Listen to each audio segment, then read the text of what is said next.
Before presenting our speakers for today, I would like to inform you, as usually, that this webinar is being recorded and you can find the replays of our previous webinars on our YouTube channel. So now I would like to welcome our speakers. Roland Atzmüller is an associate professor at the Institute of Sociology at the Department of Social Theory and Social Analysis at Johannes Kepler University in Linz. He works on critical theories of capitalist societies, welfare states, and social policies with an emphasis on labor market policies, and is also a board member of the International Colony Society. Welcome, Roland. Virginia Kinney-Fricke is researching the entanglement of labor and gender relations in the coal phase-out in East Germany and the problems of socio-ecological transformation in the region of Lusatia at Brandenburg University of Technology in Cottbus. She's been an active feminist and active in feminist collectives for years and works on issues of critical theory and of feminist sociology of labor. Andrea Vetter is a transformation researcher, activist, journalist, friend, and mother using deep growth commons and critical ecofeminism as tools. She's a co-author of The Futurist Degrowth, co-founder of the post-local rural cultural activist hub Haus des Wandels, and also editor of the popular magazine for Transformation. She teaches about degrowth and transformation at various universities in Germany and Switzerland and has co-organized a lot of workshops, symposia, and international conferences. Finally, we welcome Christa Wichterich. She's a gender and development sociologist and works as a university teacher and publicist, focusing on neoliberal globalization, gender, and care work, feminist political economy, feminist ecology, and international social movements. She has worked as a guest professor and lecturer in Germany, Austria, India, and Iran. So I would first like to ask Roland to give his input. Roland, the floor is yours.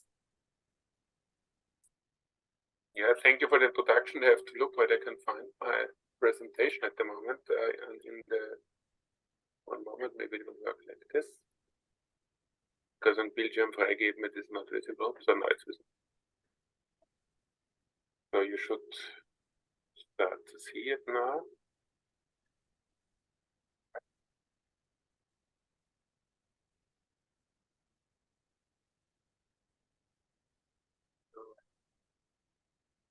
Yeah, thank you very much for the invitation and opportunity to present in this webinar.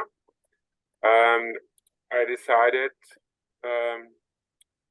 still loading, one moment.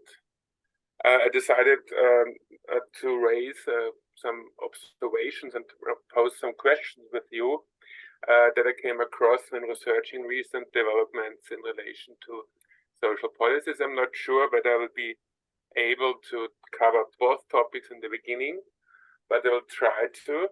The first part will focus mainly on recent shifts in European policy understandings of social policies and crisis management in particular. And the second part, but we can also do it during the discussion, is a short look at the emerging far-right social policy concept, as I think it is necessary to understand some transformations that are going on the elite level, on the level of the state, on the level of counter movements from also the far right, for example, but also on the attempts on the transnational and international level to cope with the emerging crisis.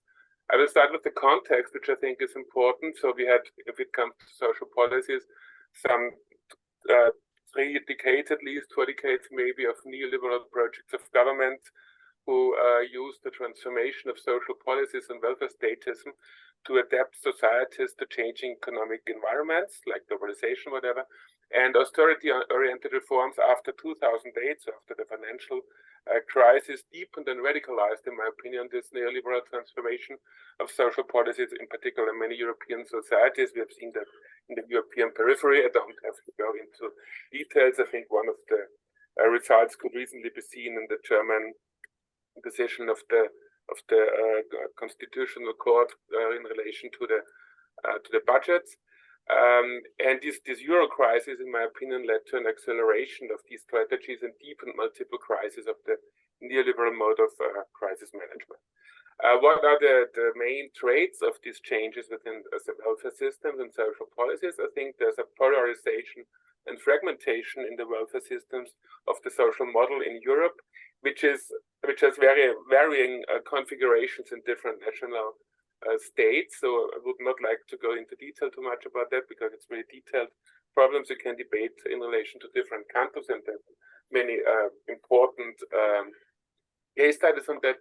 But it's not as important to see that on the one hand, we have a kind of workforce activation strategies focusing on punitive and disciplinary activities to reintegrate people into existing market dynamics of increasingly precarious, flexibilized markets. And on the other hand, there's been a lot of talk about so-called social investment strategies, which mainly focus on or aim at or claim to focus on human capital formation, including childcare, but which basically means to adapt people, to force people to adapt to globalization and competition. So the optimization, economization, and rationalization of subjectivities, which is also a way to take up some debates that have been brought about the expansion of childcare, for example, and this kind of thing, which I think is a threat to the debate about gender equality and this kind of developments. So I think there are two transformative government projects that are emerging. One is the rise of authoritarian state projects, and I'm not sure whether I have the time, but I will have the time to focus on the development of far-right social policy projects, which I think is a very important development still, even though the Polish government has now been replaced by a liberal government, but which will not really replace a neoliberal policy, I think. And then the other thing is an interesting change on the level of the European Commission, which is framed, or which started to frame in its policies in relation to a recovery, for example, of the COVID crisis in the term of resilience. And I think this poses an interesting question, how these policies might refer to an ongoing shift in relation to the goals of the European state institutions like the European Union, the states, how to tackle the ongoing crisis. And it's quite interesting to see that the debates about social policies in Europe were quite, some commentators, they were really quite optimistic about what was going on because they claimed that the states were capable of solving the crisis quite well in comparison to, of course, the national variations, and not all states did it the same way, and not all were successful in a similar way, but nevertheless, people claimed that there were quite a remarkable success in this sense. And also the policies that were emerging, like Next Generation EU and the policy apart, the resilience and recovery facility, are seen as a very important step forward in this sense, because now the EU, it said the EU. अरे भाई गोटे meeting शुरू ହେଇଛି. Sorry. The EU supports recovery measures through loans and grants, and is given power to borrow money by member states. And it's quite interesting to see that there's a stronger focus now on social policies. I have here a quote from a directive where it explicitly mentioned that there's a focus on social and territorial cohesion by improving the resilience, crisis preparedness, adjustment capacity, and growth potential, whatever. This is related to the digital transition, for example, sustainable growth, the greening of the economy, and so on and so forth. There's a huge package of promises, if you like. The question, of course, remains or is open. What will this mean? Excuse me, Roland. I'm sorry. Yeah? I'm sorry. We cannot see your slides. We can only see the first slide. Ah, that's strange. Thank you. Can you see it now? No. Only the one which is at the first one. Only the first one. I'm sorry about that. Because I can move downwards. So that's strange. Sorry about that. What shall we do? Shall I stop the Freigabe? I will stop it and try it again. Yes, and try again. I'm sorry about that. I didn't know that. I didn't understand Fine, the first take your time. dimension. Let's try again. So you now see you see it differently than me now.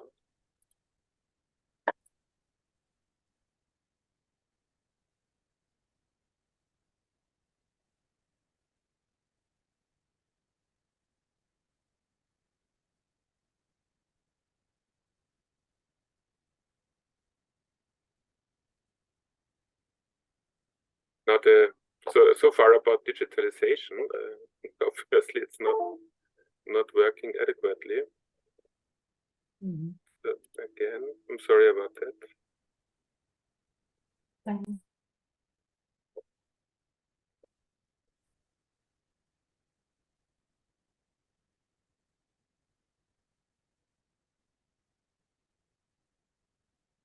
Or if you want to continue without the slides.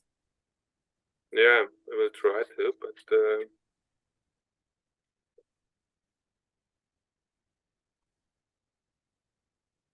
my laptop now says you should see my my slides now. Is this true? Now we see a different slide. The So second it is slide. moving downwards now.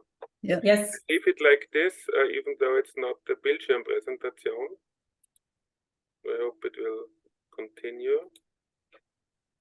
But okay, I was here, so this basically, no, I was on this slide, sorry.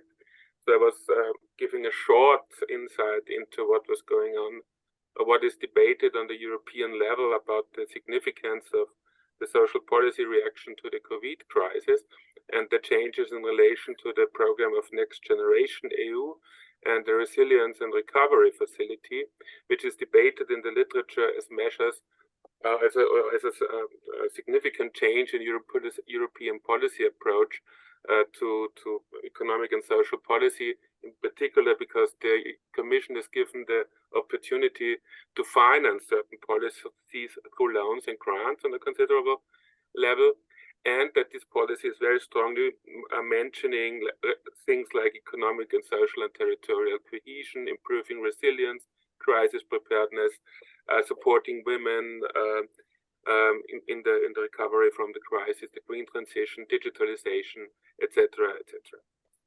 In particular, digitalization is quite an interesting aspect here because it has it is very often linked to social cohesion, for example, and also to social policy measures. If there's mentioned like furthering digital connectivity to 5G or promoting digital skills to improve the social investment strategies and the labor market, to support, of course, SMEs, for example, etc. And the European Union also claims it's different to the US and to China, of course, because it's very strongly focused on data protection for the individual in this sense. So that's quite an interesting point. However, the interesting thing, I think, in this context is the concept of resilience. So how does the European institution debate resilience? They debate resilience as the ability of states to reform, thus withstanding, sorry, I have to look in my societies to reform, thus withstanding and recovering from internal and external crisis. Or resilience means the ability to face economic, social, and environmental shocks or persistent structural changes in a fair, sustainable, inclusive way, as they say. So there's a focus on preparation to crisis, on the absorption of crisis, and on adaptation to crisis. And I think that's quite remarkable because I think it could refer to a shift in the understanding of crisis on the political level. So how was the significance of this concept? So the resilience concept comes from within psychology and ecological economics, and has now moved into this kind of policy level. And the interesting thing is that disasters, shocks, and crises seem no longer to be seen as preventable, but rather as unpredictable and unavoidable. Of course, this is a reaction to ecological crisis, to the COVID crisis. It's also interesting to see, and there's been interesting studies by Felix Hirovatka, for example, that in the beginning there was a strong orientation of the resilience concept as used by the European Union to capacitate the economy and the individuals to absorb, adapt, and prepare for economic crisis through mainly neoliberal market reforms. But it's interesting to see now that obviously there's a shift. It becomes more ambiguous. So we have, for example, in relation to the Green Deal, a positive or a different understanding of resilience. Do not read this quote now from the EGT communication from 2019. And so we see an emerging tension, obviously, between economy market-centered understandings of resilience and social policy-oriented understandings of resilience. So in the resilience and in the recovery and resilience facility, resilience means the ability to face economic, social, and environmental shocks or persistent structural changes in a fair and sustainable way, as already said. So it's not only economic, but also social and institutional resilience. So this is mainly also linked to, for example, digitalization, as already mentioned, and also research of the improvement of digital sovereignty. So the question for me now, and to debate on the welfare state level, is what does it mean if crisis is only viewed from a perspective of absorption, adaptation, and preparation? So it appears as unavoidable, it appears as externally caused, so by ruptures of nature and society metabolism, for example, or as effects of economic or geopolitical activities of global competitors. Obviously, crisis management is not thought to prevent crisis, at least on this level, and it remains particularistic and maybe even limited. Yeah. So I might end in this part with open questions. What will it mean for policies if they're less aimed at preventing and resolving crisis? Is this some kind of realistic approach to the climate crisis? We have to adapt to it. We will not be able to prevent it anymore, or to other things like the refugee crisis, due to the external effects of the ecological crisis and other political crises, also to geopolitical crisis, for example. So what would resilience also mean in relation to arms trade, building of arms, for example, etc. So what can be the political effects of this resilience-oriented policy? This is the question I'm currently working on, and this is something that came out of a project focusing on the European Union level policies in this set. This is one. Shall I continue with the second part, or shall I stop here for the moment, Julia? What do you think? The time is up. You can have a couple more. I just minutes want if you want to continue. Okay, I'll continue. This is the one thing which is quite interesting in relation to social policy. The second transformative concept I want to focus only briefly now is the observation that far-right policy projects are also developing distinct social policy dispositives, I would say. And this is a process that is going on for 2 or 3 decades now. It has started in the 1990s, something like that, because these parties, very many of them started as more authoritarian neoliberal parties, and still quite a few, like the Swiss Volkspartei, have remained stronger to this authoritarian neoliberalism orientation. But there's also a strong development of a kind of far-right idea of social policies, of a very particular adaptation and absorption and appropriation of social reproduction for their interests, I would say. It's based on increasingly coherent narratives about the crisis of Western societies, caused by migrants in particular, by elite treason, if you like, by the emergence of certain gender policies and policies on sexual orientation, for example, by the Great Reset, as they claim it, and so on and so on. And to be very brief now, I think there are at least three traits of these policies we can see. There's a focus on a kind of renationalization, very often labeled as welfare chauvinism, of social policy, which basically means that the national autochthonous populations have to be preferable options in the social policy systems. In some countries, this is even linked to religion. Of course, if it's welfare chauvinism, it's based on racism and nationalism in the orientation of the social policy, of the reforms of social policies. We've seen it in Austria, for example. There's a strong distinction between deservingness and non-deservingness, very often based on a certain understanding of the hardworking national population and the undeserving poor and this kind of thing. It's also interesting to see a strengthening of very traditional conservative pro-natalist policies, supporting traditional family forms, increase birth rights, stabilize traditional gender norms, abolish abortion and feminist movements, and support structures like women's shelters. And the third strand, which is the most tentative attempt to define that here, is a strategy to expand and punitive and educative welfare activities for certain very often deemed legitimate groups based on, for example, an ethnical othering. There can be Roma and Sinti, for example, who are the target of these policies, or also for certain groups who are thought to be economic idle economically idle and have non-hardworking, not having a hardworking orientation, and so on and so forth. And I think these two orientations might have a transformative capacity for something like the social model in Europe, but also for social policies on a general level. In particular, on the one hand, what does resilience orientation mean for crisis management policy, if I think about the destructive effects of capitalist economic dynamics, and on the other hand, the authoritarian far-right projects which aim at a certain kind of crisis solution, which you can already see in some countries and which might expand over the next few years if the elections in some countries might turn in a certain direction. Thank you very much. Thank you, Roland, for this presented shift in dealing with crisis. I would like to invite Andrea Vetter now to present her input. Andrea, the floor is yours. Okay, I'm just checking because so we changed like who is first. It's not Kimi.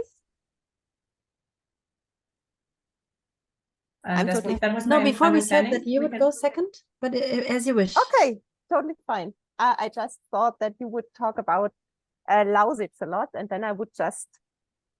Yeah, I can also go, since my topic also goes well with Roland's, but as you wish, really, I don't want to make and produce any chaos. No, then, yeah.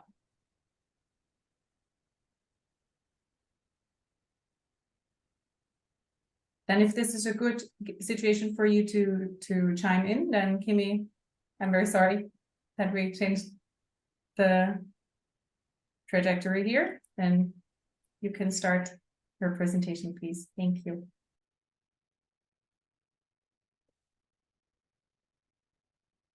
Okay, can everybody see my slides? Yes, perfectly. At least the first one. Okay, the first one. Yeah, I would actually have liked to look at the last slide of Roland a bit longer because I think it for him, what I will say in the end will be no news. But what I discovered in the Lausitz, for me, it was a bit new. So let me tell you first a little bit about the region that I'm investigating. It's the Lausitz. It's located there on the Polish-German border, and it is in two German regions, in Saxony and in Brandenburg, right? It's the largest of all the energy or so-called energy regions. It starts just south of Berlin. Right there, you can see that it actually touches Berlin, which is a bit absurd because it really just starts an hour south, but that's yeah, how the districts are. And you can see that, well, there's a lot of brown coal lignite mining or was going on there. Really, what I was just saying, it's just about those 4 districts that are touched by the orange circle. And it's a bit less than 1 million people living in that region. For Germany with 80 million people, it's really a small or not very densely populated region. And yeah, coal has already declined a lot. I will show you this in the next slides. Before I go back to my problem analysis, this is what we see a lot. This is, for me, this slide is very old news, but I think I have to show it anyways, because there you can see how coal really declined strongly in the 90s in Germany, all over the 4 different regions. The one that is blue and not straight is the Lausitz. So there you can see that the decline was especially drastic, and really that's how many coal was taken out in tons. In the next slide, you can see the employees, which is probably what interests us more. Also, the decline here was in the early 1990s. And I had another slide, I took it out because we don't have that much time, that shows the development now. It just goes on like that, and it goes a little bit further down and actually a little bit up since 2021, because energy security was important. So it goes a bit up again, but it's more or less around 6,000 to 8,000 people working in and around coal and in the Lausitz. It's the best paid for jobs in the region by far. And it's a very special region in the sense that women in the region have tend to work a lot, not so much part-time, and actually they earn better in comparison with their male colleagues than in other regions. That's all important background noise, I would say, to understand a little bit. It's an East German region where a lot of women actually are heads of households and have to do so, earning, of course, much less than, for example, male heads of households in West Germany would, right? But still, the gender pay gap is much smaller, or even actually the opposite in cities like Cottbus, because women in public jobs and administrative jobs tend to earn okayish in comparison to service sector jobs in other places.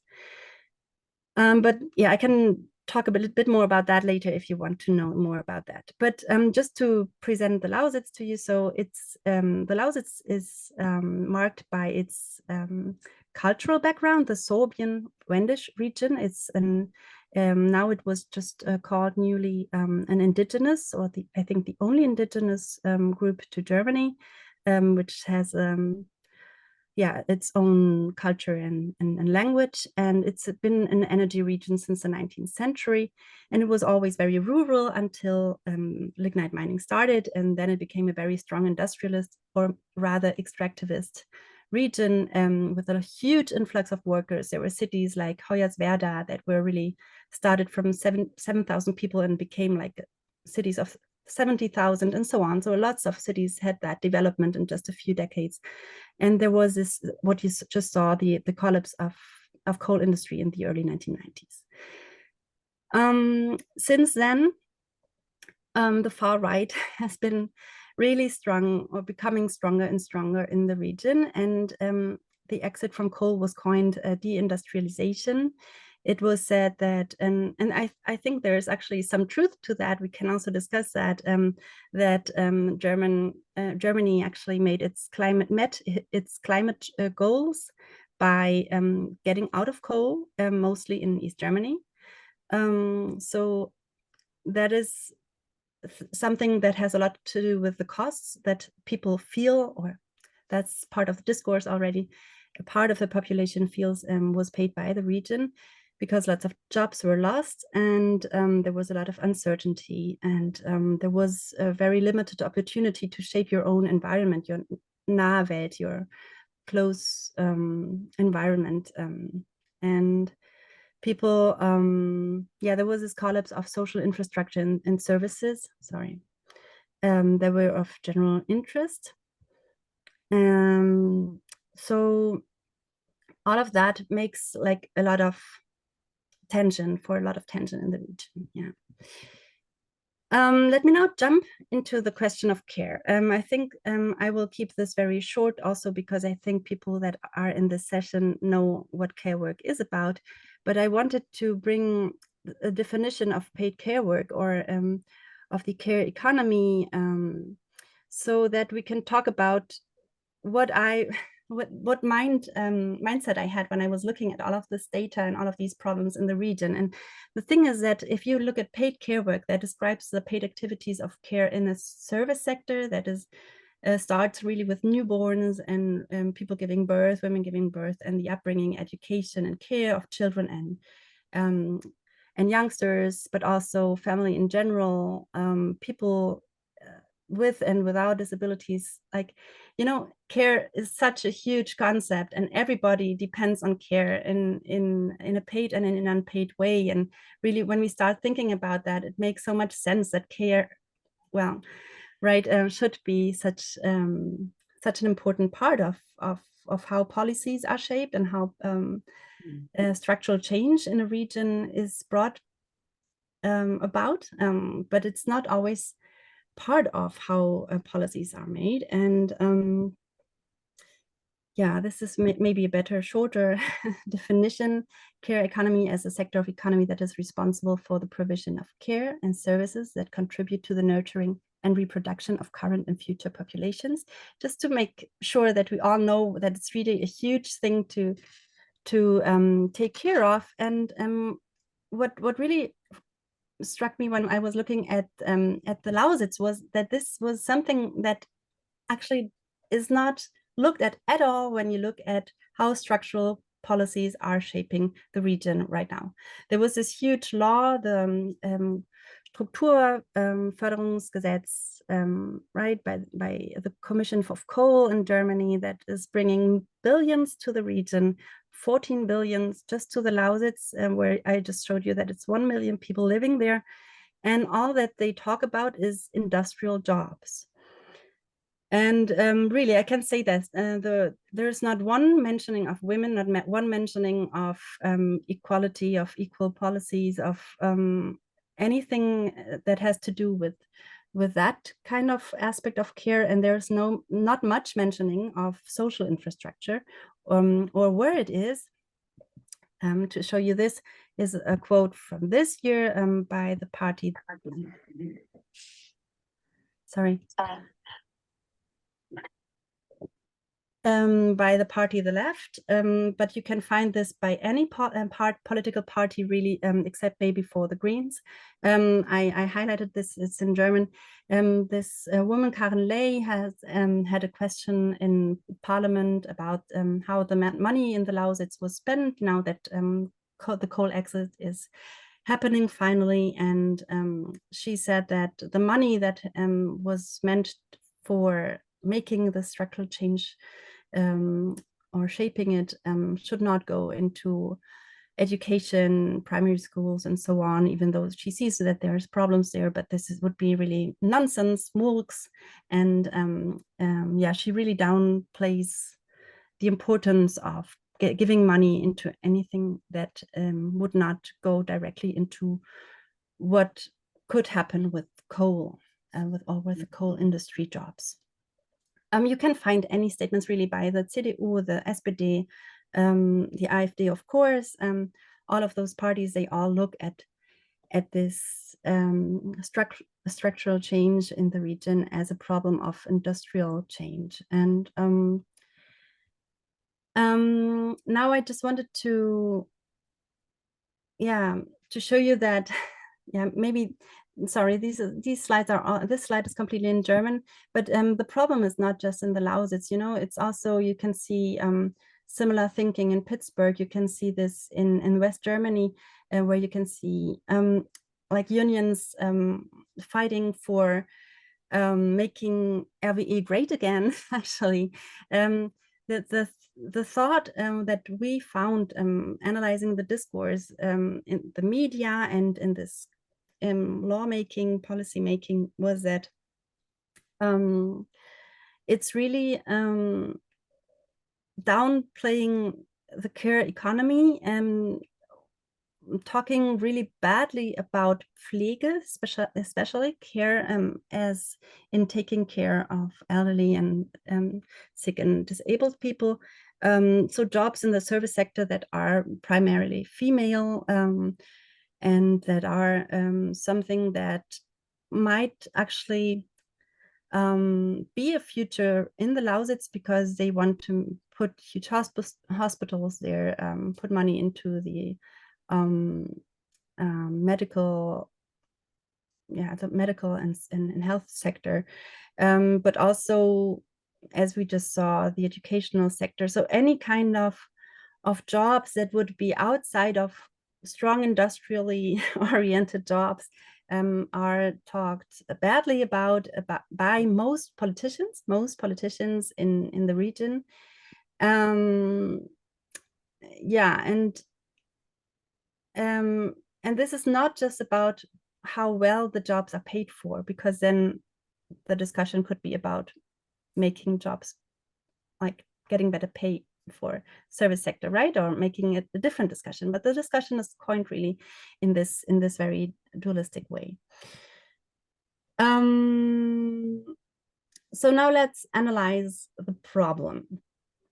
Um, the Lausitz, as you saw, was there on the Polish border, right? And these, I'm sorry, I didn't bring any newer results, but really it's not getting any better. So sorry. You can see that the AfD, the Alternative for Germany, that is highlighted in blue, won lots of districts first in the Lausitz, really.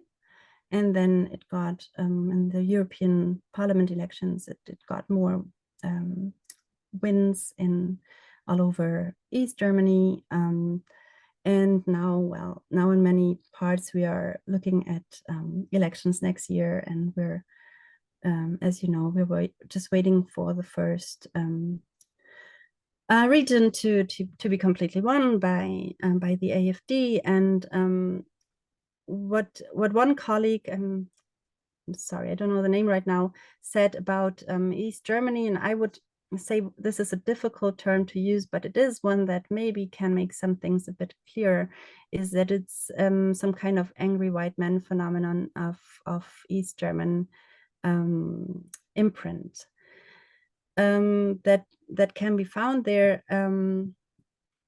Sorry.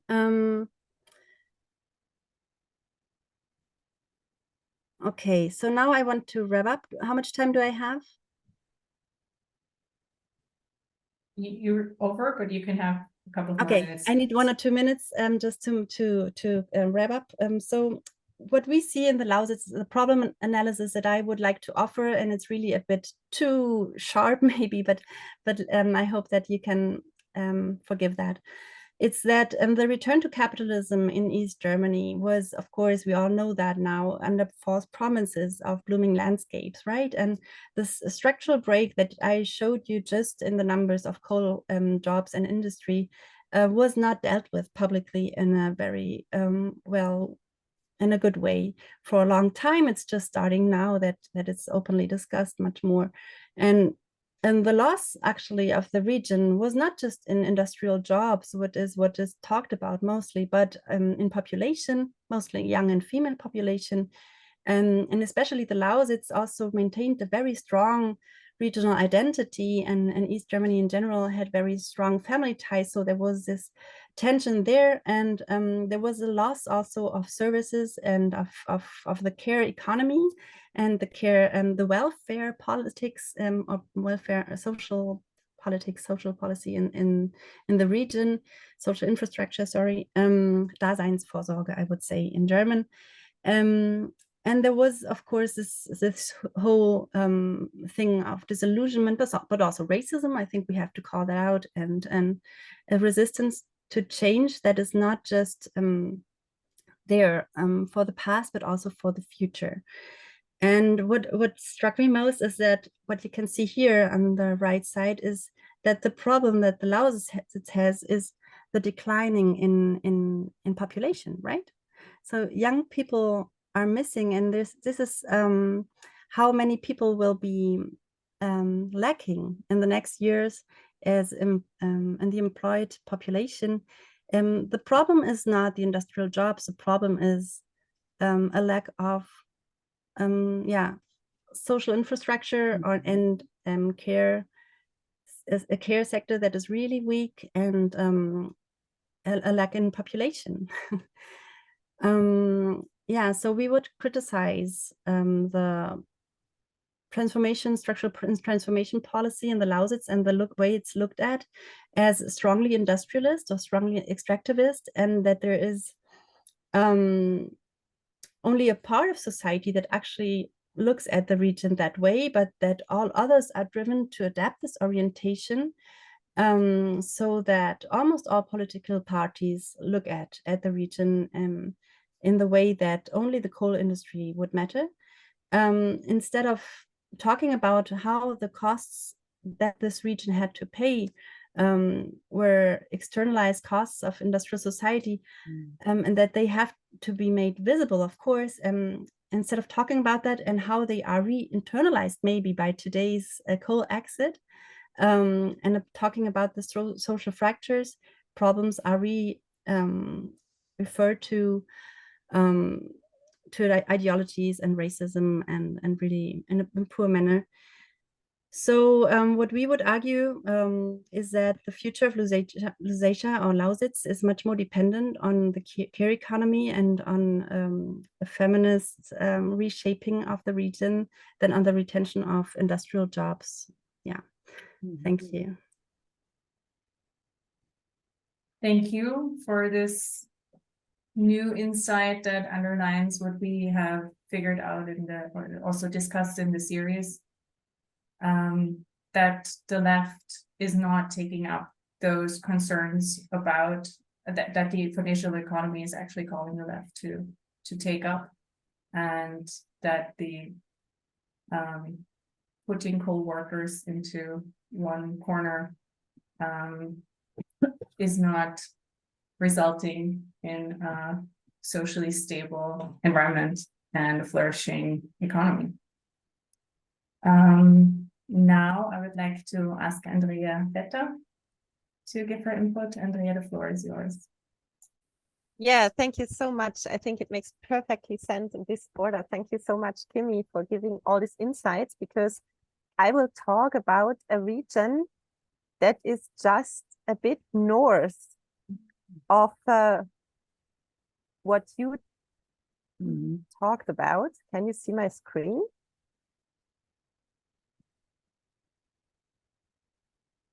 Yes, thank you. And I'm talking about the region Oderland-Spree, which is, as you might have seen on this last slide that Kimi was showing, it is the region between Berlin and the Polish border. And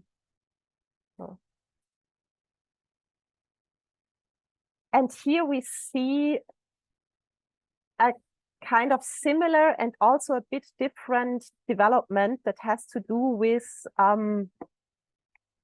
care and with green economy, especially. It was not a region like the Lausitz region that where we had coal mining, but this is a region that is a traditional agrarian region where like agropolitics was very strong. And now this region is the region where Tesla, like the Tesla factory, landed and wants to develop as a kind of green industrial center for the green capitalist development and growth, of course.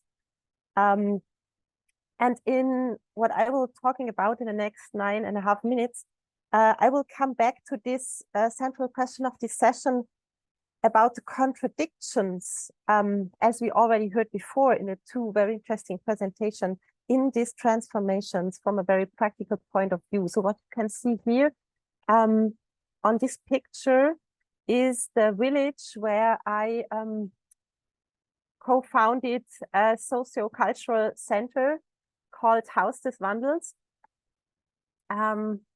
This is the house, and it's dealing with all the problems we already heard about under the name of resilience, like what do we do with refugee people coming here and having multiple problems.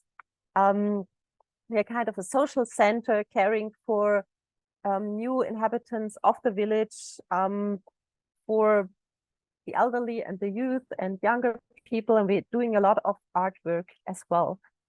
And this house is a former boarding school, and it is exactly what you can see in what Kimi said, like this loss of services and loss of social infrastructures and also cultural institutions that happened after 1990. This happened to this school too, like it was closed down. And we bought it with an association 5 years ago and tried to develop this place and also its environments in a kind of socio-ecological transformational way. It is a queer feminist project run mostly by female persons. And this here you can see, for example, our community supported agriculture structure. And here this you can see people eating together this nice farmed goods from the feminist farmers collective from nearby. And this was this summer at our artists with children residency program. And I brought you a short section of a film that was made in this artist residency program that shows a bit the artists, but also our approach towards care and care work. And for that, I will start another share screen.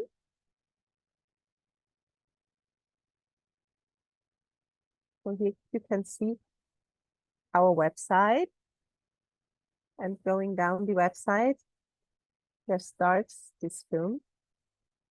And I hope you can see and hear the film now. Julia, you have to nod because I can see you. And I will show you 2 minutes of this film. There will be a German voice speaking. This is parts of a book from the critical theory philosopher Eva von Redeker.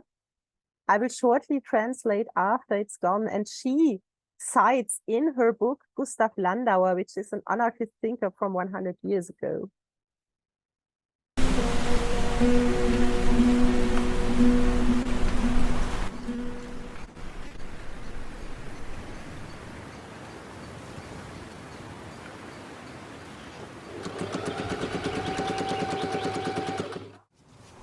Egal, was falsch ist an dieser Welt. Wir haben sie gebaut. Wir können weiterbauen. Mehr Hände denn je auf der Welt. Wir können anders weiterbauen.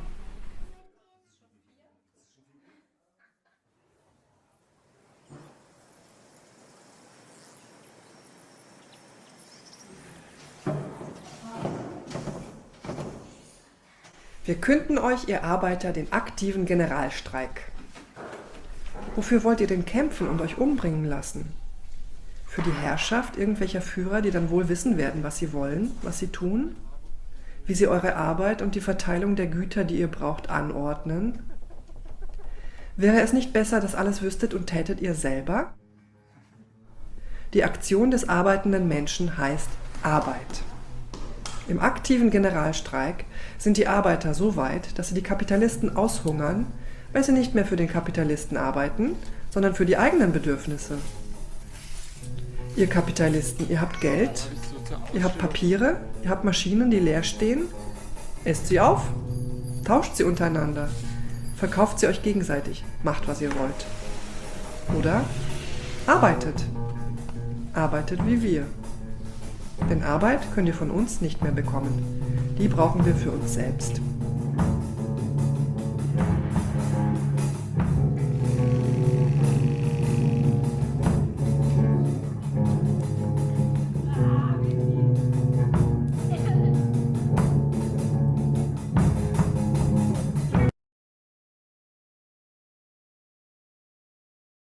I will stop here with our wonderful cats, and you can watch the whole film if you like in going to our website.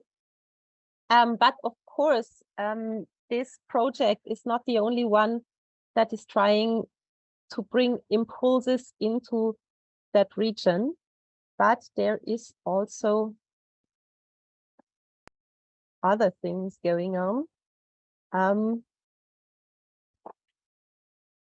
Like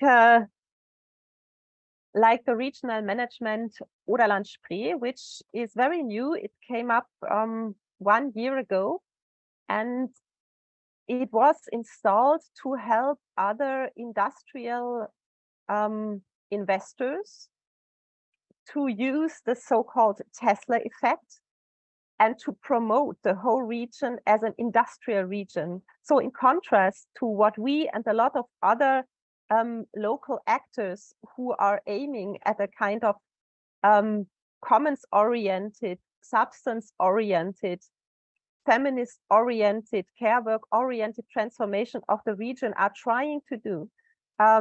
There is another project of transformation that follows the very old, very uninspiring, and very outdated, I would say, claim of growth, growth, and more growth. And I also brought you a very short video that shows, in my opinion, the difference in a really nice way. No.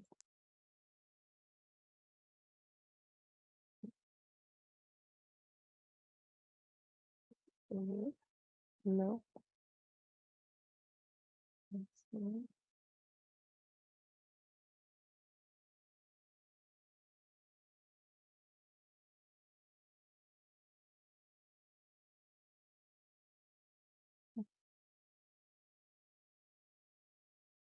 All a bit slow here. I'm sorry for that, but it gives you time to think, which is sometimes also a nice thing to do.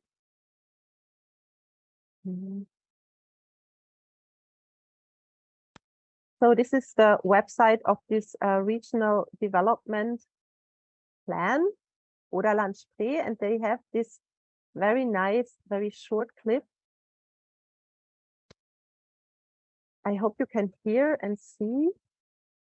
Meine Damen und Herren, ich begrüße Sie ganz herzlich zu unserer Session Gewerbeflächen, große Potenziale in Brandenburg auf der Expo Real 2021. Industrie- und Gewerbeflächen, das wissen Sie wie wir, das ist wie Goldstaub. Und wer den Goldstaub hat, der hat auch die Entwicklungsmöglichkeiten, dass sich Wirtschaft weiterentwickeln kann, dass Immobilien auf diesen Flächen entstehen. Und innerhalb der nächsten Stunde möchten wir Ihnen zeigen,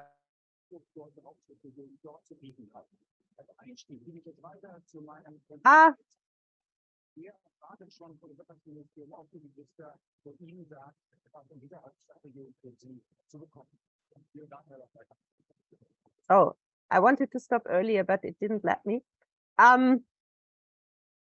So here I'm trying to shortly translate. There was a guy telling you that if you have a lot of space where you can develop industrial regions, this is like gold dust, and we should do. I think this is a very nice video, just like telling what's it all about. Now my 10 minutes is gone, and I will try to talk 1 or 2 minutes in addition, if I may. I hope so. Julia, may I?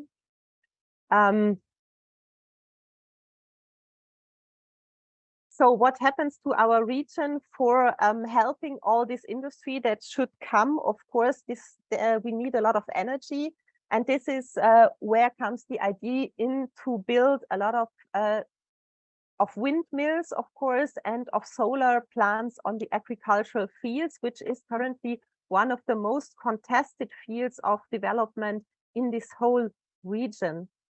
And this is, for example, a field near our village, which will be put on solar panels next year. And this is where we thought, okay, let's do a research project on that. This is where I currently earn my money as a wage work in the project Big Trans, also by Brandenburg Technical University, like Kimi.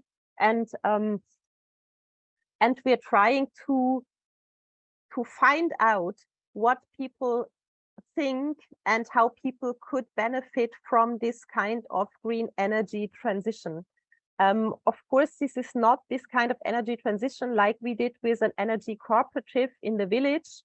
This is the kindergarten, and we, like the energy cooperatives, mostly help local communities to in the energy change where the local administrations does not have any knowledge about.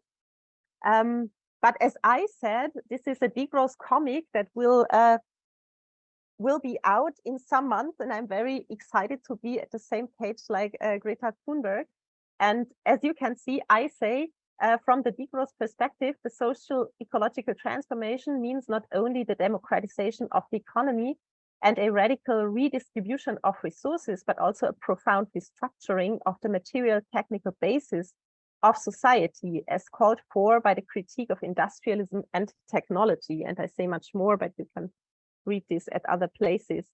So what happens when this green transition happens? So for example, this is our roof with the solar panels. All these solar panels, and I think this might lead to the talk by Christa Wichterich, they depend on resources from far away, like bauxite mining, like steelworks. This is steelwork in Ukraine, and depends on a lot of resources from elsewhere. It's not like a kind of a very clean up green transition. And I think one of the central questions is how can we compost? Of course, this is from a compost hub from friends of mine.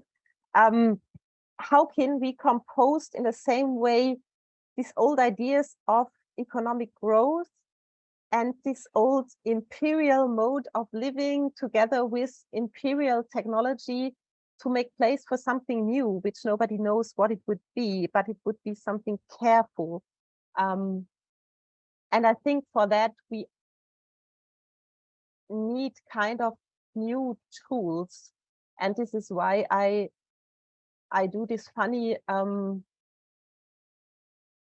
talks also in university, because I think we need to find like new ways of thinking and talking about things. And I'm very excited to have a discussion later. And now I'm very excited to hear the talk by Christa Wichterich. Thank you.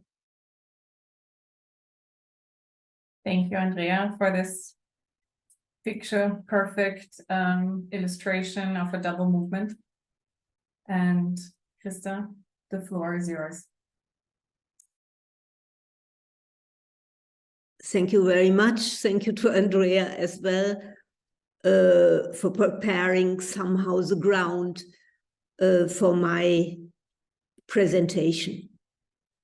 Because I'm taking you on a journey far away. I would like to take up the question whether in the framework of care, transformative change and power relations, planetary boundaries and social and ecological sustainability are negotiated. We cannot talk about planetary boundaries without talking about the impact of our economy, and that's what Andrea mentioned already, society-nature of our society-nature relations and our imperial mode of living on other regions of the planet. My input on transformation tries to pull some strings of the 4 webinars together. I will focus on the global south, link a feminist economic with a feminist ecological perspective, and connect a transformative with an emancipatory orientation. I take the long and diverse history of resistance in the post-colonial global south against the capitalist regime of society-nature relations and the prevailing drive for neo-colonial extractivism, land grabbing, commercialization of nature and industrialization as trigger points for transformation. Paradigmatic for feminist resistance against this development was the Chipko movement in the Indian Himalayas 50 years ago. Praising the trees for providing soil, water, clean air, the local women prevented them from being cut down and turned into hockey rackets, a commodity in the market. Hugging the trees was a physical and effective symbolic act of caring, sustaining and resistance by the women, countering the destruction of their livelihoods and their commons, meaning the violence of capitalist development. Protecting the trees and their livelihood was a strategy in defense of life by caring for the future of nature and future generations. This is exactly at the core of precautionary and caring economics. This kind of conflict between a use value and subsistent-oriented metabolism with nature and an industrialized, profit-oriented bioeconomy, between commodification and commons, between the logic of caring, provision, and protection, and the logic of productivity and growth, marks a key discursive axis in the history of feminist political economy and ecology. The local resistance against the capitalist extractivist transformation of livelihoods shapes as well recent protests against development projects like huge dams, deforestation, agricultural monocultures, river diversions, and mining. These struggles are rooted in a different reasoning than the Western post-Enlightenment rationalism, another relationality and conviviality than human dominance and control over the non-human. These diverse society-nature relations may be rooted in various forms of agroecology and use value-oriented bioeconomies like the Chipko women, or cosmological views of nature by indigenous people like Pachamama and Sumak Kosai.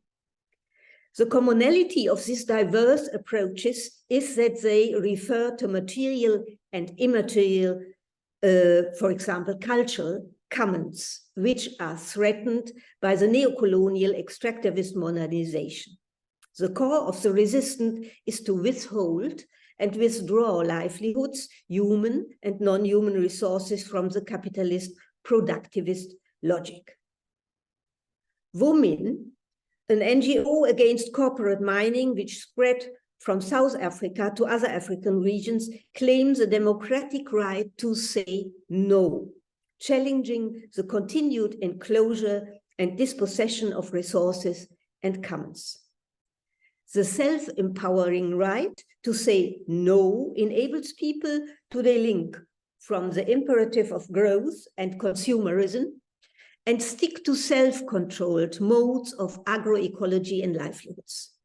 The opposition against mining and presently very much lithium extractivism asks for what Maristrella Swampa in Latin America calls an eco-territorial turn as response to the mineral consensus by governments and multinationals, and to, in Farhana Sultana's words, the unbearable heaviness of climate coloniality. Western development concepts propagated by the World Bank or IMF, like a new green revolution and agriculture 2.0, as well as the international climate negotiations, are perceived in the global South as knowledge systems which institutionalize unequal power relations, dependencies from corporate regimes, and global free trade, including intellectual property rights. Long-standing feminist critique of technosciences has merged with post-colonial critique, which contests the Eurocentrism of knowledge generation because it constructs a never-ending superiority of Western knowledge over local, everyday-based, and indigenous knowledge systems.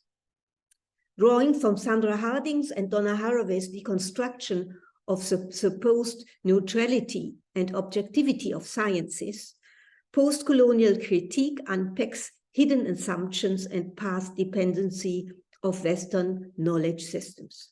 It exposes the role of technosciences in legitimizing and depoliticizing a digitized, algorithm-governed technocratic regime, thereby obscuring epistemic and technological violence. We can read these struggles also as negotiations that costs of the productivist growth economy should not be externalized to the global South, and planetary boundaries should not be expanded at the cost of marginalized poor people, their resources, and their environment.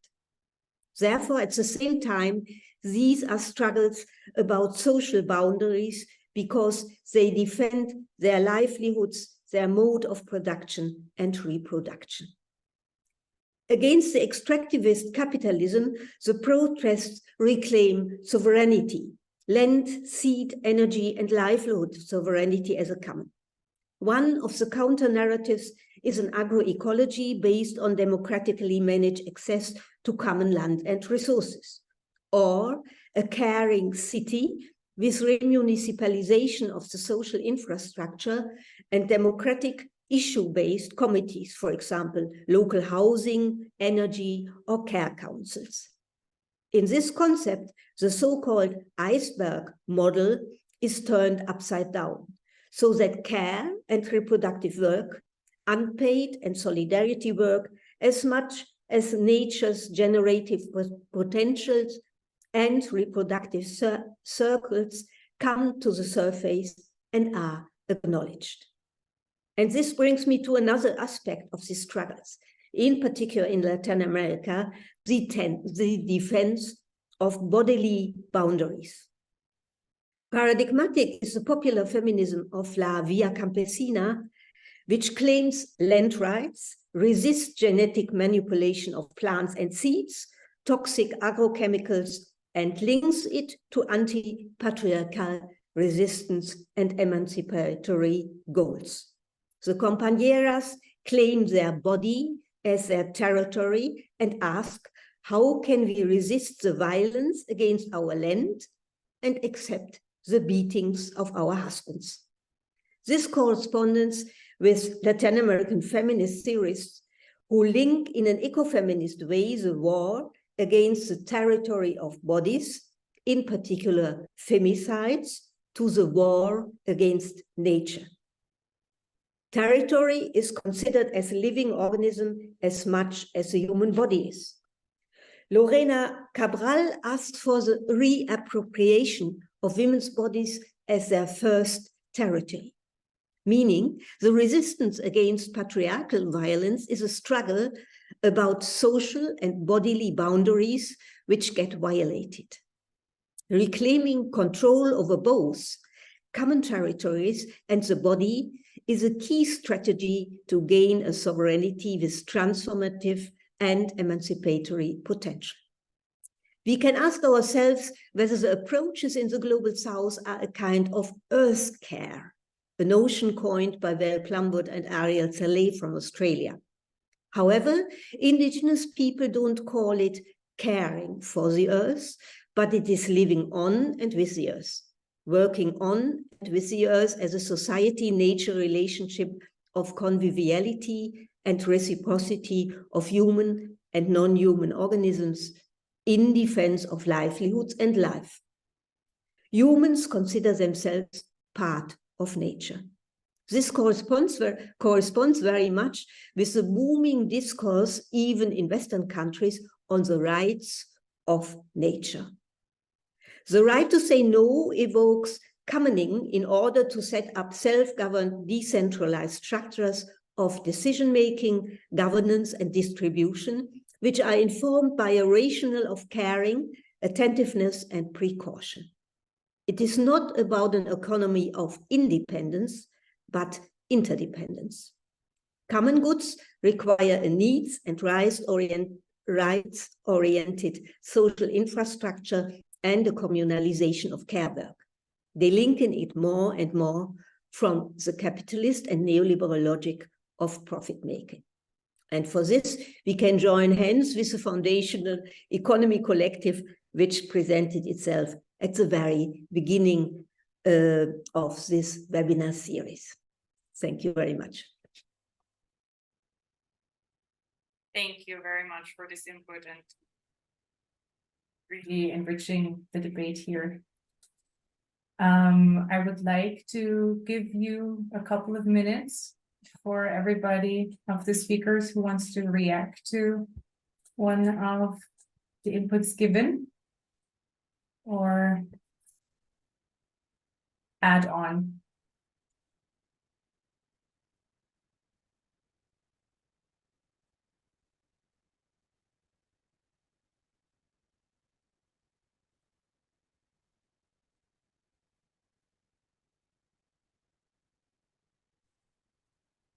Or maybe you have questions for each other. I would have a question to all of us, maybe. Is that okay? One thing that I always, I really like the different inputs, by the way. Thank you all very much. One thing that I struggle with is, you know, in my talk, I don't know if I succeeded in that, but I wanted to show that policymakers thought it was about making economic the region economically independent and profitable, but really there is not the workforce for it, and they should have looked more at social infrastructure and care. So that would be an ideological problem. In other talks here, there was also a lot of focus on the moral or ideological problem of the site, right? Like, why do they put this huge Tesla thing there when it really is destroying the ecology of Brandenburg, and it doesn't make sense? And why don't they put more emphasis on other ways of living together and shaping the world? And then we had this input also on how different we could look differently at it by this Latin American and from the woman, these different eco-feminist looks at how we could actually look differently at our world and reshape it. But if it is an ideological problem, is it, well, that would be my question, isn't it an ideological problem? Do all those policymakers and economic, I don't know, people who matter, stakeholders, do they just have the different look at things? Is it really that? Because then, I think since 1968, we should have changed something. or is it really this old Marxist thing of bei Strafe des Untergangs, that it has to be profitable or else it will just go under? Like, maybe asking a very Polanyi question here, but yeah, what do you think? I mean, somehow it's always the same and I don't know how to get out of it.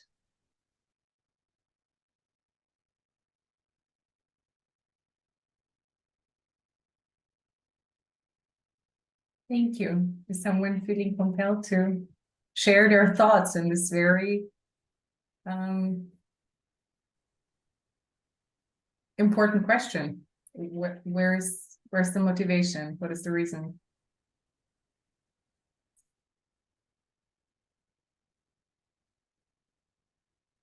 Maybe before we open for everybody, Andrea, would you like to respond? Yeah, thanks. And thank you for this important question. I think I would answer just with an observation from my ongoing fieldwork. As you have seen in my presentation before, I'm very invested in just looking at what is happening at the moment. And yesterday I was at an 3 hours assembly of our so-called regional planning community. This is a kind of a bureaucratic institution that does regional planning on different levels. They make the energy transition plan for the region, and then they make this kind of regional management stuff I showed you with the video of the gold dust guy. And all these people working in this bureaucratic institution of this regional planning community, they are very clever and nice and also engage people. And I bet some of them in their private life, they are very much into sustainability and activity and go to climate strike and whatever. But in all things they do, like all the bureaucratic and all the state apparatuses around it, they are just so entangled with like capitalist functionings that nobody is able to question in this setting ever the purpose of what they are doing. It's just not possible. Like, the purpose is quite clear from the beginning. All the purpose is economic growth in that region. And more enterprises, more investments, more industry, and make profit. And this is just not questionable by nobody. And also guests are not allowed to ask any questions in this assembly because it's not as democratic as that, of course. But so that, yeah, like, I went out of this assembly yesterday with the same question as you posed us now, because I was so puzzled by this live enactment of there is no alternative, which is not an answer, just another empirical view. Thank you. Roland, would you also want to answer Kimi's big question and share your thoughts, or is it a different topic? No, it's not a different topic, and I also start with the position that I cannot really answer the why question. So why do people stick to this? This is quite a tough question. But I think, maybe we can ask questions about some changes that might become visible, because you mentioned the Tesla factory, and it's quite interesting because I think in this context that I tried to present here, there was a lot of talk on the European level and also, of course, in the member states that there has to be a strategy basically to reduce a bit the effect of globalization, not in a sense of the critical movements might have said, but in the idea of to foster something like a sovereignty, a strategic autonomy in the increased competition with China and the US. So basically, the idea is here. And this could maybe also be true for the Tesla factory in a concrete level, that you bring that to foster, that to support a change in the productive base of Germany in the direction of, if it's Tesla, like more climate positive production in the sense of digitalization, to of course improve competition. That is a change, maybe, so to really refocus on industrial strategies. This is, of course, in Germany and Austria, there's always been a stronger focus on that compared to other countries. But I have the impression that there were some shifts on the European level, and also on the member states level to even strengthen this and to move towards a certain direction. Of course, as you said, ecological disasters are looming, and Tesla is not very famous for socially acceptable working relations, whatever. So we don't have to go into this. This is quite obvious. But I think there's really a shift going on. And also this resilience thing I mentioned might also at least raises for me the question whether there's kind of thing going on to strengthen Europe as such, or Germany, or the bigger countries in Europe, in this geopolitical competition that is emerging. But I'm not an expert on this, but this seems to be kind of a background of this story. This does not answer the why question, only refers to some more context. So. Thank you. Is it okay that we let Krista talk before we open the floor for everybody? Is that okay with you, Ms. Friedfeld? Then I would kindly ask you, Krista, to reply.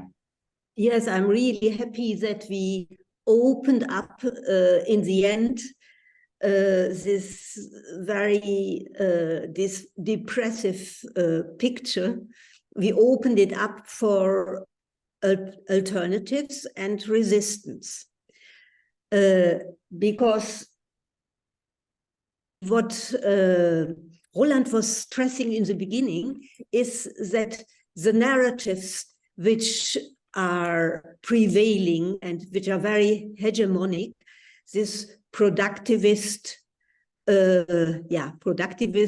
angry white men, and productivism in general, which creates wealth and well-being. This narrative should be shaken up very much by the crisis situations we had, starting from the financial crisis, 2009, the climate crisis, where it is very clear that the building resilience cannot be a solution. Adaptation to crisis situation cannot be a solution. We have to go to the root causes of the crisis, and that is the very system which causes a climate crisis, which causes this destruction of the environment, which causes a kind of deindustrialization, but because the focus of the economy turns to new areas, and so and this I liked very much about Roland's input, that this new focus on resilience is completely going into the wrong direction, and it is going in the wrong direction as much as the right-wing narrative, which says we have an easy solution for all the problems. We kick out the migrants of the country, and then we have, this is a renationalization, we have the territory for us, and we can reorganize it in a way, a restart, a reset, not only of the old order, but of the old productivist industrial narrative as well. And the very bizarre and puzzling thing is that the narrative of the right-wing parties, they give the impression they are really caring for the population and of the citizens of the country. So it's a horrible twist we are in, and we can only break this up with alternatives, with setting up alternatives, I feel. And therefore, I would very much like to go into this direction and discuss possible ways of resistance and building up alternatives. Thank you. And now, Mr. Greenfield, are you still? Yes, if I may, I would like to thank the organizers and the presenters for pursuing a very, very important question. But I have a question that may lead in a direction that will be profitable. And I come from a knowledge mostly of Latin America and the United States. And I think that Andrea may have helped me do this.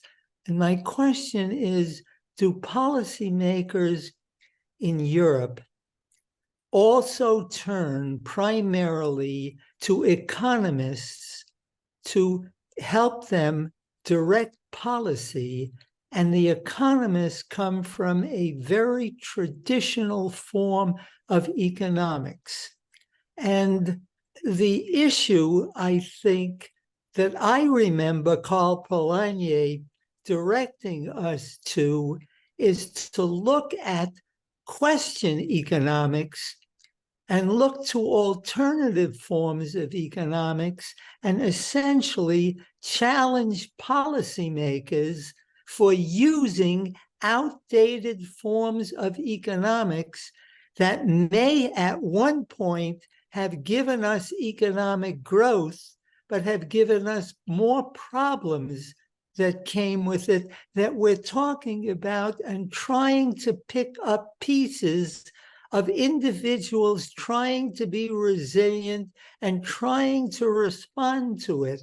But I think the real issue that other people are working with, and I know a number of people that I'm working with, are trying to look at this economics and find alternative ways, particularly alternative ways of distributing the tremendous wealth that we have already created.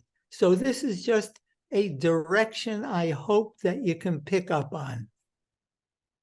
Thank you. I think you're finding sympathetic ears here in our panel and in our audience. So this is also a huge factor, of course, that many here in the panel are trying to work on, bringing a different, rethinking economics and making economics future fit, and trying to get the word in. Because again, I noticed, if I may, just one more point, I noticed that most of the people here are not economists. The speakers, the sociologists, I'm an anthropologist, and somehow we've got to be able to challenge economists. Again, here. To give this back, yes. Adelheid, did you want to raise a question? We cannot hear you. You are muted. Okay, do you hear me? Now, yes. I have to answer because I am an economist. And since a lot of years, I try to change the economic theory. And I think there are alternatives. The problem is concerning coming to the big question about ideologies. The main problem is that the politicians and also the economists, they have no fantasy to think about another system. And they are in the tradition, and Christa made it clear, in the tradition of the rationality that we human beings are against nature, and we can do with nature what we want to.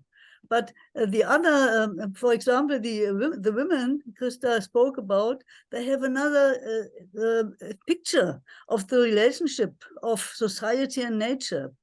And my question would be, how can we change this this picture that we, being human beings, and we are allowed to do with nature what we want to? This picture of the relationship to nature has to be changed, and we change it in these movements, and we change it in the feminist theory. But it's a big work to change it against the interests of profit maximization. That's the point. And so we should start in the kindergarten to make this clear, and to change institutions, because this rationality is embedded in every institution. So, but we have no chance. We have to try it and to do it. And I think all of us, we do it. So. Thank you. There was also a question in the chat. The burden on environmental crisis and climate change are also unequally distributed for women in the global south. How should we address the increased violence against women, increasing poverty in a world where coal-based energy is not the best choice, but could eliminate the poverty? Who feels compelled to go first?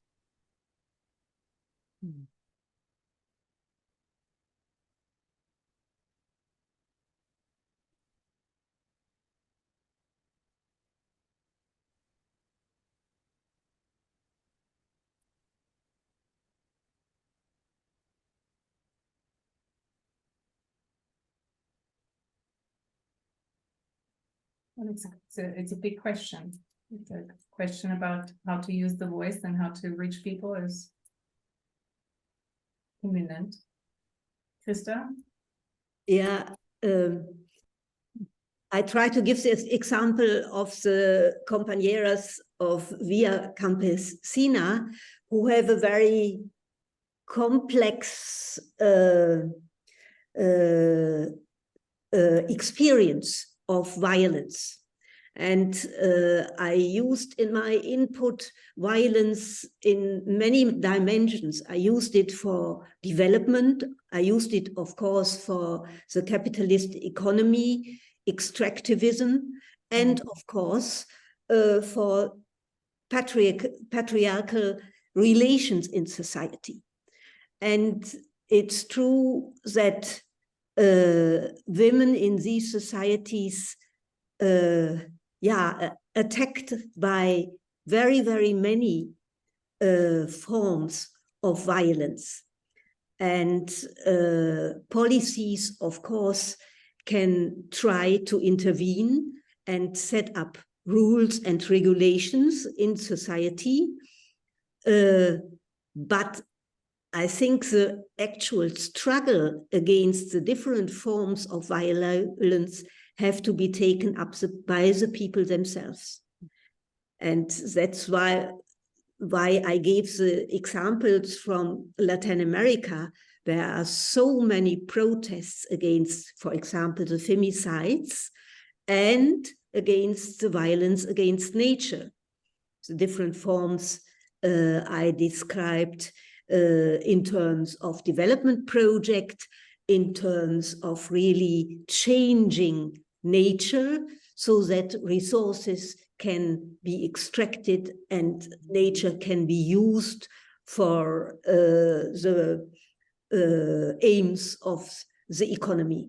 And what is happening now in the so-called white triangle, where lithium is extracted, which is actually predominantly area of indigenous people, it's simply horrible. It's destroying the nature, it's destroying the livelihoods of the people, it's destroying their health.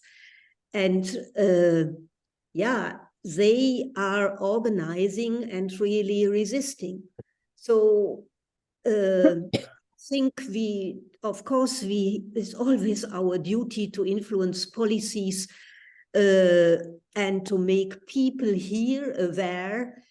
If we continue our imperial mode of living based on the resources of the global south, we cause the violence which destroys the nature and which destroys livelihoods and lives over there. So this is, of course, one political education we are involved in all the time. But still, struggles have to be at different places and in different spaces. And we have to coordinate the struggles, and we have to coordinate movements which are going on. And therefore, I really liked the chance that I could highlight here that there are movements against these different forms of violence. So no easy answer to this very, very complex question.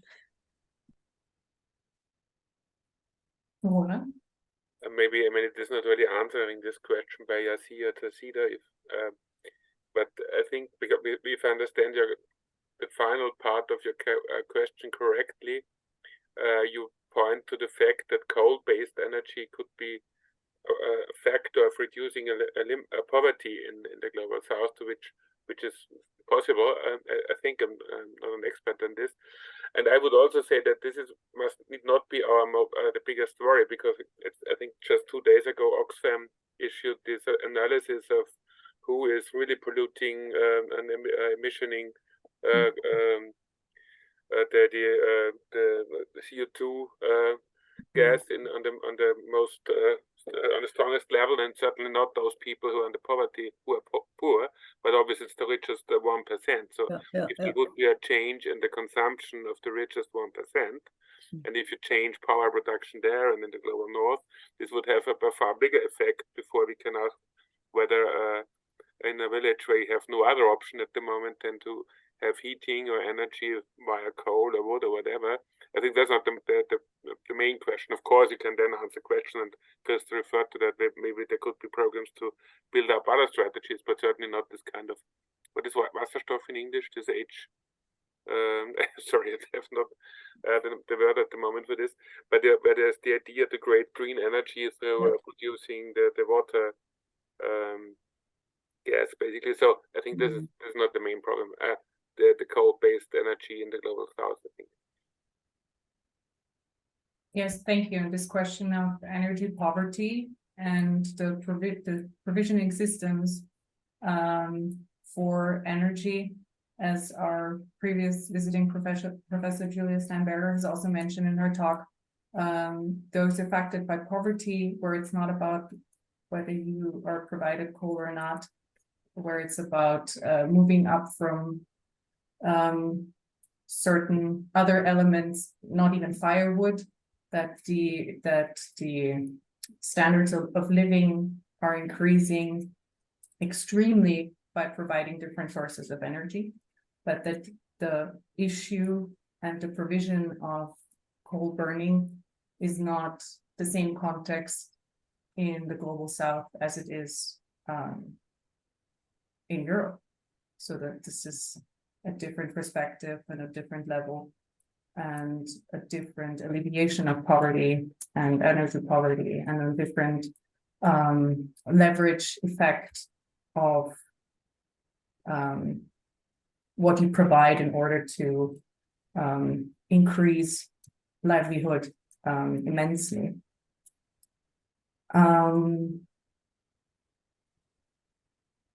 We also had this in the second webinar, that one of the means to hold against slow violence is slow resistance. And I think we have seen examples of this of various kinds today. Corinna? Yeah, thanks a lot, everyone, for all your insightful presentations.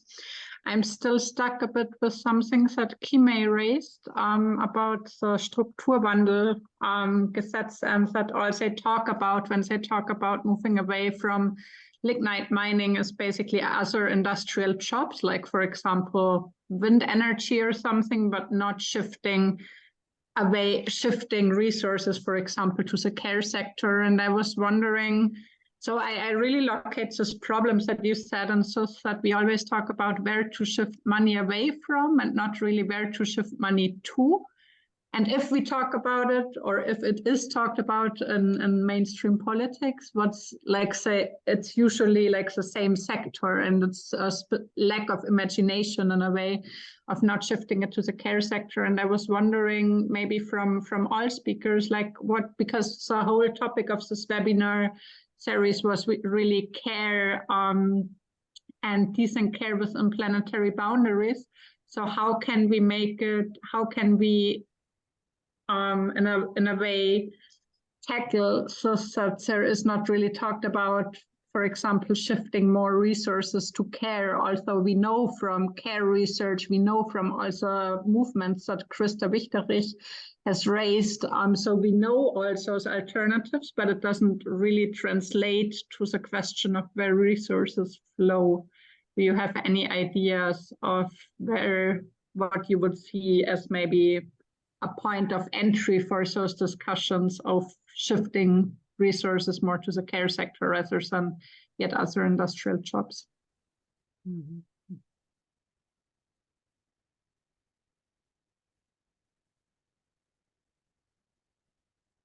Maybe I can say something to that. You wanted a positive example of where it's already happening, or where we think it should go to? Both. Okay. I think also thinking about the Lausitz in this feminist post-colonial manner that Christa Wichterich was pointing us to. The problem is that mostly even the solutions are parts of the problem, mostly. Like, yes, that's true. To give you an example, the other day we had a workshop on, or more than that, a conference with policymakers and stakeholders in Cottbus. And my former boss, Heike Jacobsen, that I also developed some of these thoughts with, she invited the head of a woman that is a part of the board of the main hospital in Cottbus, which is one of the main employers in the city and is also growing now. So that would be one of the players that is actually growing and is in the care sector. And what are they doing? Because of course they also have this lack of workforce, and they are getting women from Brazil right now, and from Vietnam to do the Pflege, right? Sorry, what would it be? To be the nurses at the hospital, right? And to train. And they talked about racism as a main problem in that, because people in the region. So racism is just an obstacle because it doesn't help the economy. That was one of the impressions that I took away from it. Another problem that I saw with this is, especially I saw I don't know it by heart right now, but in the Corona pandemic, I saw the numbers of how many people, the ratio of nurse to normal population in Brazil and Argentina, also in other countries, is of course much worse than it is even in Germany. So we might have problems here, but the problems are big in other places. I don't know if the solution can actually be to bring workforce to Germany to solve our care crisis here in some.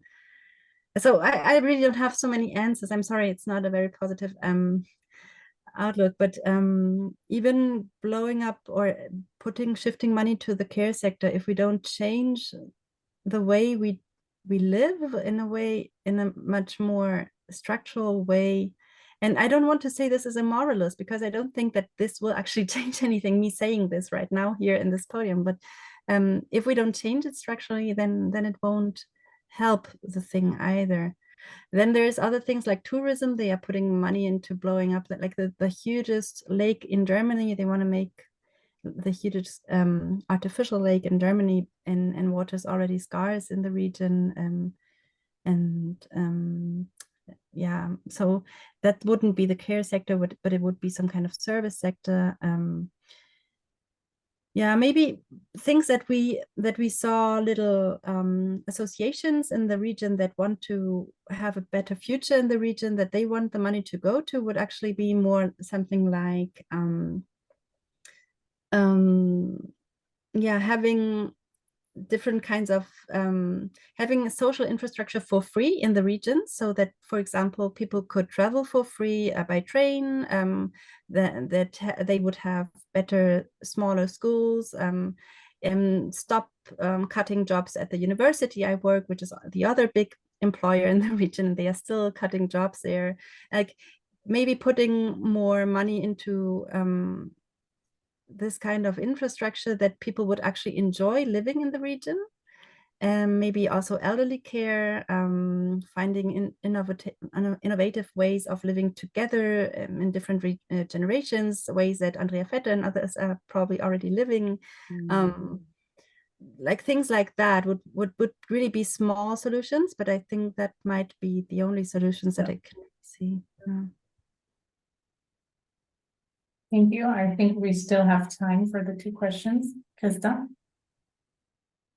Yes, for me, it burns down very much to the question of the value which is attributed to different types of work, to production and reproduction. And there we have once again the persistent dualism of production and reproduction, and of different divisions of labor, gender division of labor, class, racialized division of labor, which leads to a hierarchy of labor. And this is something which developed over centuries, and which we have learned over centuries to value this labor, to give this care labor a low value, and to give industrialized, productivist labor a high value. And now how to break up this value system. And we come once again to this very complex question that we have to educate children differently, and at the same time develop alternatives, and so on. Nancy Fraser has said in her recent book, this problem cannot be solved within the system. Yes. We have to break up the system. Yes. And this is not very optimistic, but still, yeah, we have to take up the alternatives and take up other options. If we don't do this, we give up without struggling for really transformation of the system. Thank you. Andrea, your comment?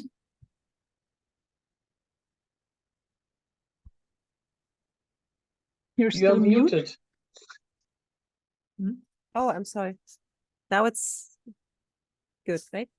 I just wanted to pile up what Krista said with Nancy Fraser, that I think this shifting of money, for example, in the structural change funds and stuff like this, from industrial sector to care sector, it will never happen within capitalism in a big way, because the care sector just doesn't generate the same profit rates that, for example, the green energy sector that is now evolving. I mean, it's so interesting in researching into this real existing energy sector explosion now in the renewable energies right at the moment, because it's also a thing of gold dust, really. Like, people make so much money on it. It's incredible, really, at the moment. It's the sector where the profit rates are so high, where you can't fail or nearly can't fail. And it's really like money is just flowing there. And like people are drawn by the money, and nobody is drawn by opening up a elderly nursing home. Because, I mean, of course, we all know there is stock exchange market registered companies that do nursing homes for the elderly, but still it is so hard to squeeze out this money out of the care sector, because it has its natural boundaries of, you cannot abandon the elderly up to a certain point because they will die. At least this is like the rate where you have to stop. And this is nothing in comparison with like a lot of industrial branches that just generate money like this.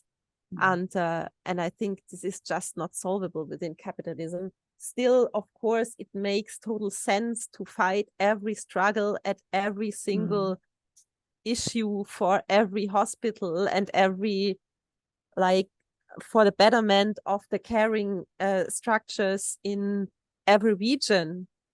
I mean, but this is what makes it so hard. And I'm also a bit sorry for having the November blues, but like to struggle in all these like fields at the same time, like fighting the struggles, living the alternatives, talking to the established bureaucracies, trying to shift 1 millimeter some kind of regional planning structure. I mean, we all know this. It's exhausting, but I don't see another way.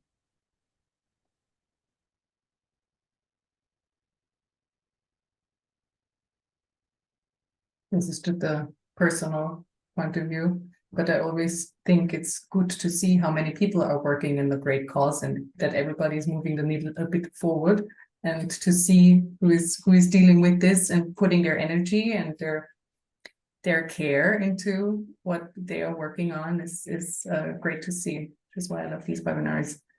If you're quick, you can catch our next event in January.